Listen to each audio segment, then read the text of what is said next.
Tonight, the province is bringing in new marshals to deal with crime, but critics wonder why, since crime is actually going down. And the federal government has a plan to tackle climate change, and the province says it will cooperate. But what does that mean for coal energy? Plus, an Afghan refugee helps to make others feel more at home. This is CBC Saskatchewan News.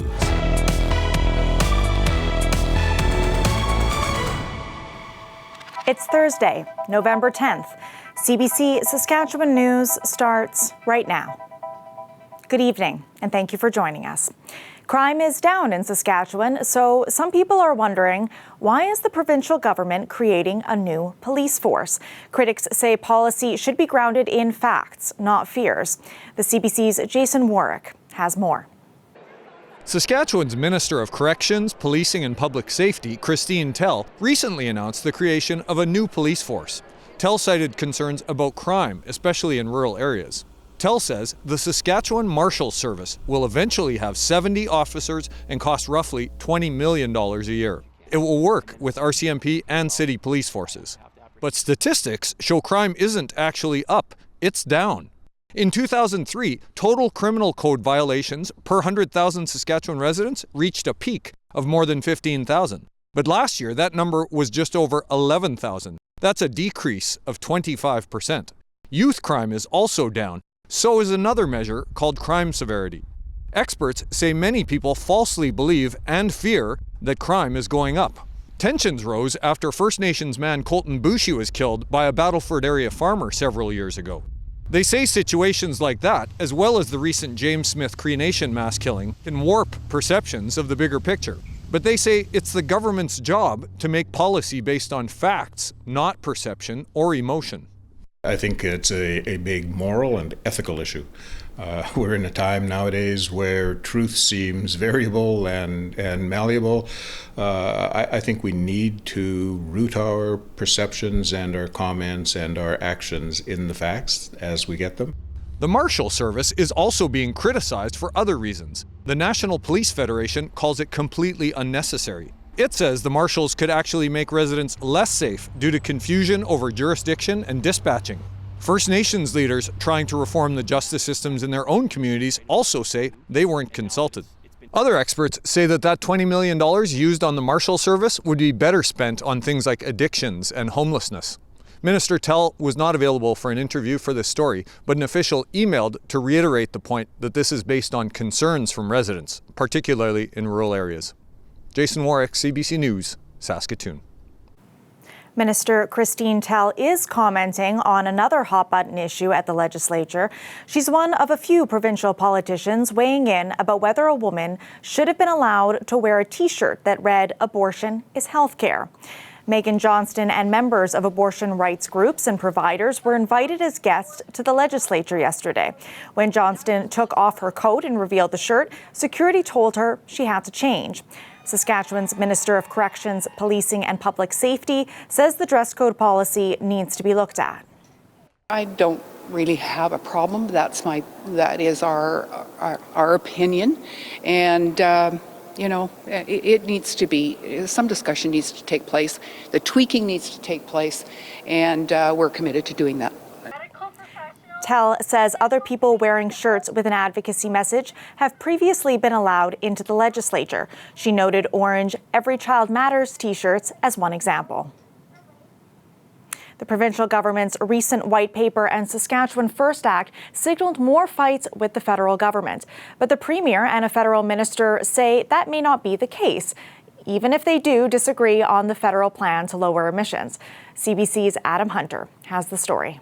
Premier Scott Moe and Federal Natural Resources Minister Jonathan Wilkinson were both in Regina on Wednesday. Both levels of government have had strong words over the years when it comes to environmental and energy policies. Premier Scott Moe says his provincial government has defended its jurisdiction when it comes to the use of natural resources and says it hasn't led to increased animosity. we know where the provincial jurisdiction is. We know where those lines are.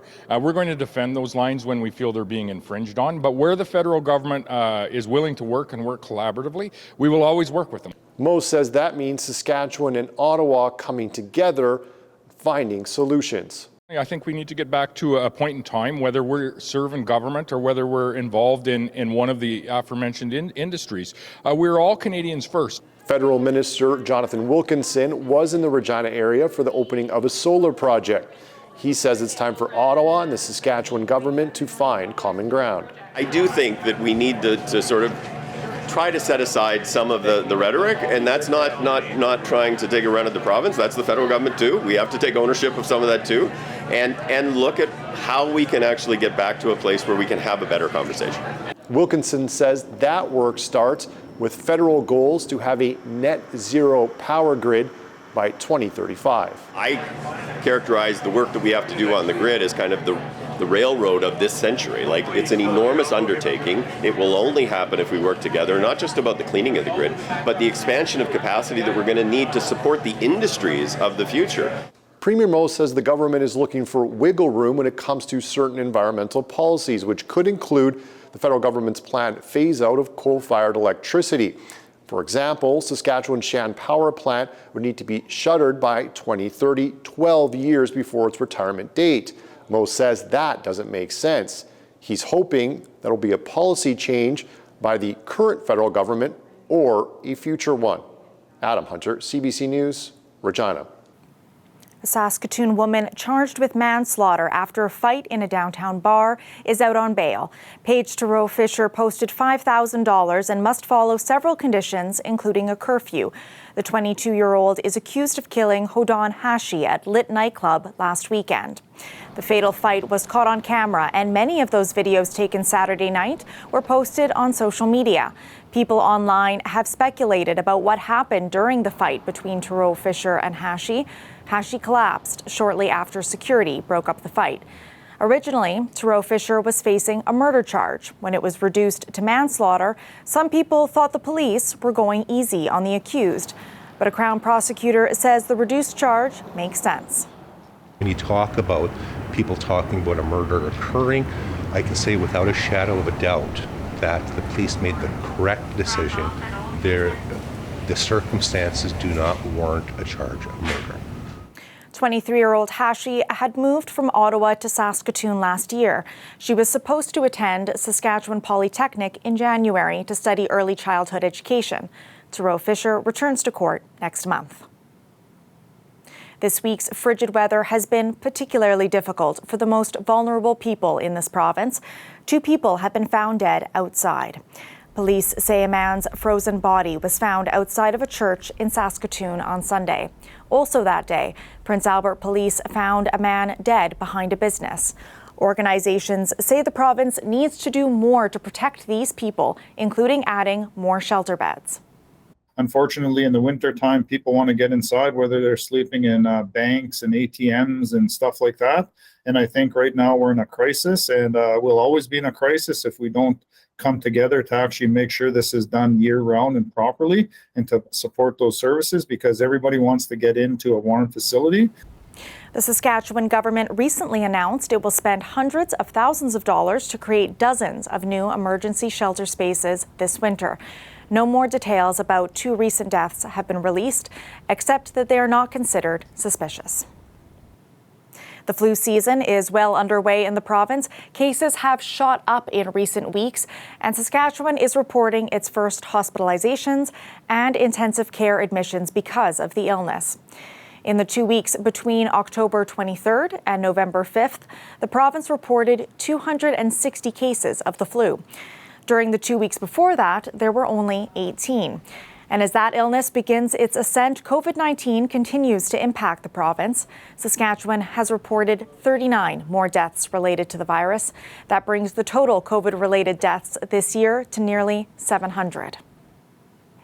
Last week, another flight of Afghan refugees arrived in Saskatoon. As Pratusha Dayal reports, one man is determined to help newcomers feel at home here. Najibullah Sarosh arrived as an Afghan refugee a little over a year ago. He knows how recent newcomers feel. They were always scared. They tried to hide themselves from the Taliban soldiers, to being seen outside of their houses, And it's the main experience almost for everyone. Surosh narrowly escaped the bombing at the Kabul airport last year. Back in Afghanistan, he was the co-founder of high schools where half of the students were girls. That threatened his safety. According to Taliban's rule, girls are not allowed to educate. At least the girls over the grade 7, they are not allowed to go to school. Surosh says he's happy his family is now safe and among the first Afghan families to settle in Prince Albert in a decade. But that's changing. Last week, 350 Afghan refugees arrived in Saskatoon, and 28 of them are settling in Prince Albert and getting help from Surosh. Ahmadullah Ameri came here with his wife and 2 young children, but his relatives are still in danger.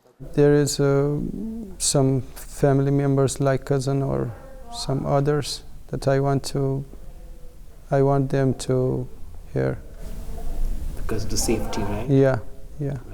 In Regina, Mohammed Fahim Rasa wants the same, to bring his parents and siblings to Saskatchewan.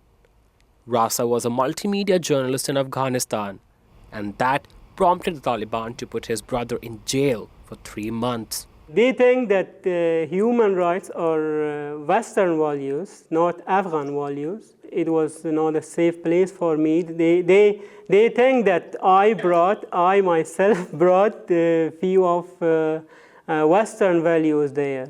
Back in PA, Surosh says he hopes the Canadian government will bring his female students here so they can continue their education. He's also looking for people to sponsor them. They are just staying behind the door inside the house and have no other plans and no hope for their future. The federal government says it's committed to bringing 40,000 Afghan refugees to Canada by the end of next year, and nearly 24,000 have already arrived, with more on the way. Pratish Dayal, CBC News, Saskatoon. Saskatoon is one step closer to finding a new location for its downtown arena. City administration is recommending the Midtown Plaza's north parking lot. The space is north of 22nd Street between First Avenue and Pacific Avenue. The city had also been looking at a site at the North Downtown City Yards. Now, council will consider the recommended parking lot at the Midtown Mall in a special meeting next Wednesday. They're cozy now, but these bats had a close call. They were brought to Salthaven West in Regina after being found indoors. It may be tempting to shoo the critters outside, but they won't survive in this cold. If you find one, it's best you call Salthaven or your local wildlife rehab center. For now, these bats will stay put until it warms up in the spring. As for our weather this weekend, we'll be right back with the full forecast.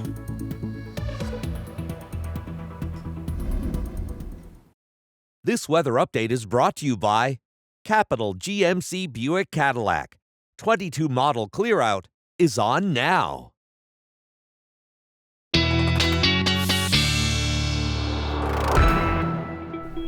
CBC's Heather Morrison joins us now with the forecast. It's official, Heather. We aren't just imagining that it's really cold. It's actually weather breaking. Is that right? Yes, so we did see Alberta break about a dozen records this week, and we thought, hey, that looks like fun. Why don't we take a turn? Let's take a look now at some of the cold temperature records that we broke here in the province. So as you can see there, Nipawin really frosty, minus 29.9. That broke a record from 1939. Kindersley, minus 28.9. That record's from 1945. I think that is really something to note here, how old these records are. Saskatoon tied a record from 1902. And those cold temperatures still just hanging around here in the province. You can see Saskatoon hovering about minus 19, down in Moose Jaw, minus 17.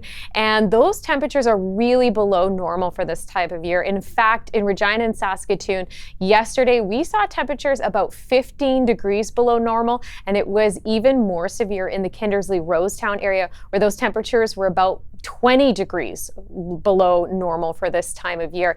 And we have one more frosty morning ahead of us. Here's what we're going to be waking up to tomorrow in the province. So as you can see, Saskatoon there, minus 23 with that wind chill. It's going to feel like minus 30, minus 33 is the wind chill for North Battleford.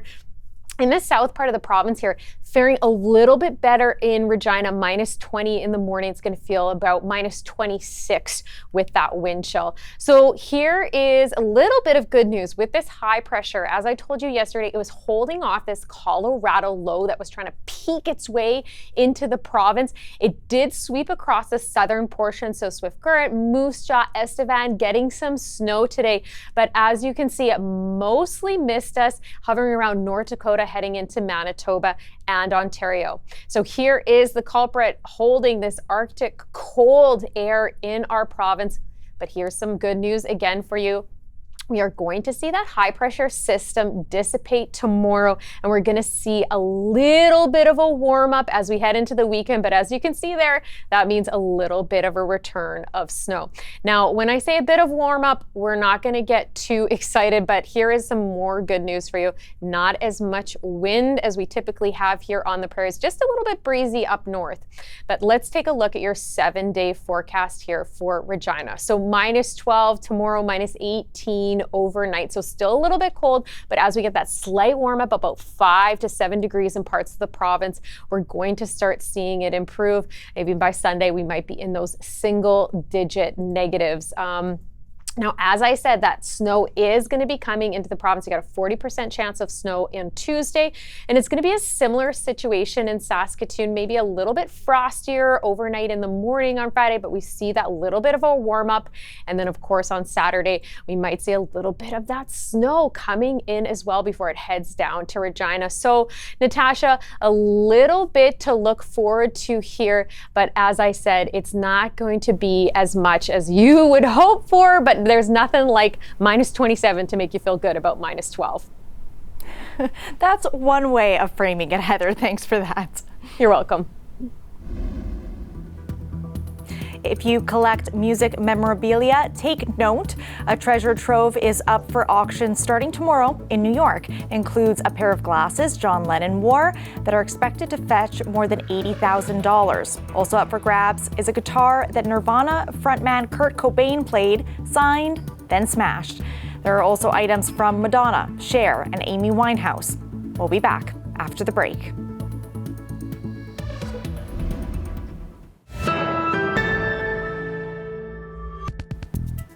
Remembrance Day is tomorrow. Canadians across the country will pay tribute to those who served and sacrificed their lives. But commemorations this year have already transformed one Manitoba community. Walking around Selkirk, you can see the names and faces of those who went to war. Cameron McIntosh shows us the connection it creates. Streetlight by streetlight, banners honoring veterans, put faces to names. Selkirk, Manitoba has long vowed to never forget. You get the chills when you come driving down Eveline and see all those faces, and they served for us. It stretches more than 2 kilometers. You know what strikes me is how young most of them are in their pictures. That tells the story, right? John Austin and Jan Chanis are with the Selkirk Legion, which is producing and posting the banners at the request of veterans' families. These banners will be, they're a thing for the future for kids to look at and remember.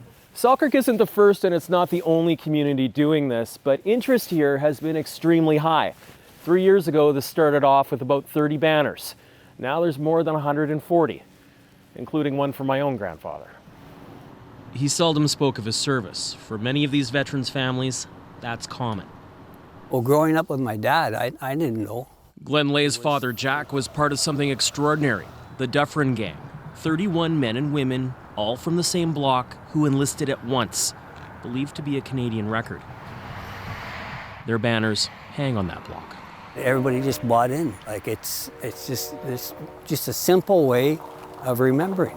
What do you think your dad would think of all this? That's a good one. I think they would have been proud of this, but they would have just, what's the big fuss? You would have grown up around a lot of these people? Yes. Mayor Larry Johansson's dad was also a veteran. He says this doesn't just speak to the past. The community respects the veterans that fought in the wars. With all the turmoil in the world right now, we respect what's going on. Meanwhile, inside the Legion, the plan is to rotate the banners year-round. If people are that interested or getting behind this, what does that tell you? It still means something. Cameron McIntosh, CBC News, Selkirk. Remembrance Day services are also happening in this province, of course. The main Regina event begins at 10:30 tomorrow at the Brant Centre. If you prefer to be outside, there is a ceremony at the Cenotaph at Victoria Park. In Saskatoon, there's a public event at SaskTel Centre starting at 9 a.m. There are also public events in Moose Jaw at the Events Centre and in Prince Albert at Memorial Square.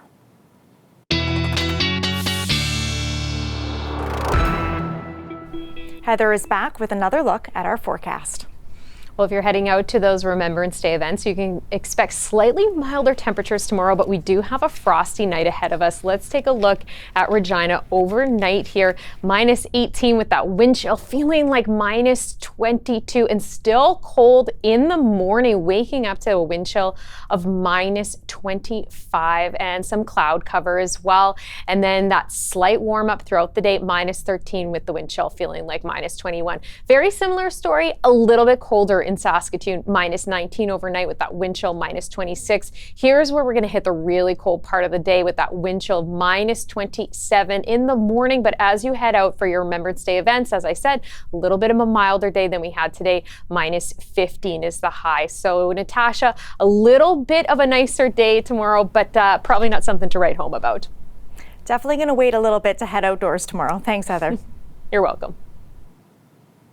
We most often see images of polar bears surrounded by ice and snow, but they also thrive during the short northern summers.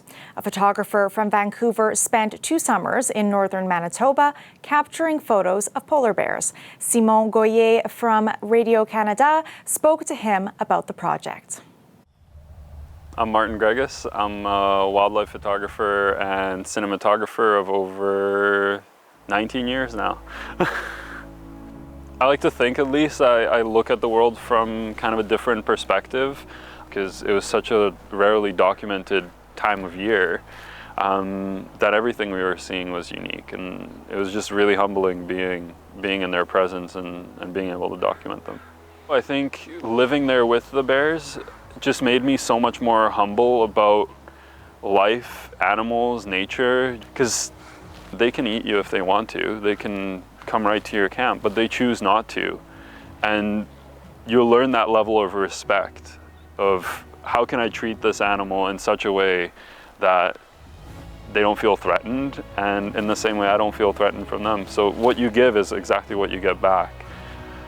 Even now when people message me commenting on my pictures, commenting on the videos, they say, I can look at this for hours because it makes me so calm. And to me, that just means so much because that's exactly what we felt when I was with those bears. I just felt calm, you know, and I didn't expect that. I didn't expect that I would sit 15 meters away from a polar bear and feel absolutely calm and have no desire to leave whatsoever and just watch this animal sleep or nurse its cubs or things like that. You learn so much, not just about the animal, but even just about yourself. What a beautiful note to end on. For news anytime, head to cbc.ca/sask. Glenn Reed will be back with more local news at 11. Thanks for watching.